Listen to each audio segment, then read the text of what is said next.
বাংলাদেশের রাজনৈতিক ইতিহাসে কিছু মানুষ থাকে যাদের নামই যেন সাহসের প্রতীক। খালেদা জিয়া সেই মানুষদের মধ্যে একজন নারী যিনি কঠিন সময়ের মুখোমুখি দাঁড়িয়ে কখনো সরে যাননি। ১৯৪৫ সালে জন্ম নেওয়া এই আপোষহীন নেত্রী নিজের জীবন উৎসর্গ করেছেন দেশের জন্য। তার রাজনৈতিক যাত্রা শুরু হয় সেই সময় থেকে যখন বাংলাদেশের রাজনীতি ছিল পুরুষদের দখলে। কিন্তু তিনি প্রমাণ করেছেন নারীও দেশের ভবিষ্যৎ গঠনে অসামান্য অবদান রাখতে পারে। খালেদা জিয়ার নেতৃত্বে বিএনপি এক সংহত দল হিসেবে গড়ে উঠেছে।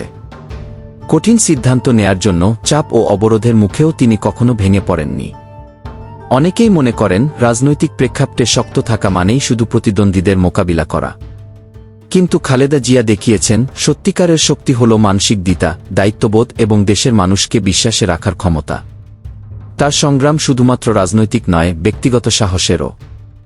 বহুবার তিনি লাঞ্ছিত হয়েছেন, হয়রানির শিকার হয়েছেন, কিন্তু তার সঞ্চারিত সাহস জনগণের মনে এক চিরস্থায়ী প্রভাব রেখে গেছে। এই আপোষহীনতার কারণে তিনি অনেকে দ্বারা সমালোচিত হলেও দেশের ইতিহাসে তার নাম চিরস্মরণীয়। আজ আমি এসেছিলাম কোনো স্লোগান দিতে নয়, কোনো বক্তব্য রাখতে নয়, কোনো রাজনৈতিক বিতর্ক তুলতেও নয়।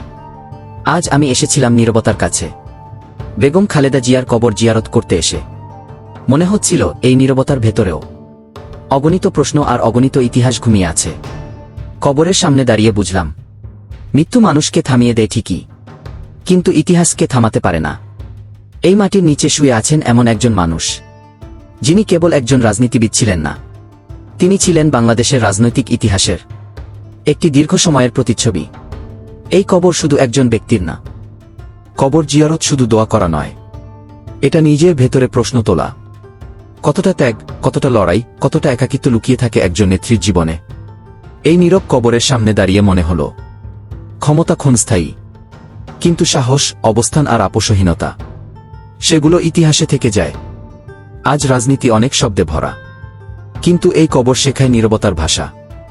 শেখায় মাথা নত না করে বাঁচার মানে কি। আমি দোয়া করেছি, আল্লাহ যেন তাকে রহমত দান করেন, আর আমাদেরকে দেন সত্যের পক্ষে দাঁড়ানোর শক্তি। কারণ নেতারা চলে যান, কিন্তু তাদের রেখে যাওয়া প্রশ্নগুলো আমাদের বিবেককে নাড়িয়ে দেয় বারবার।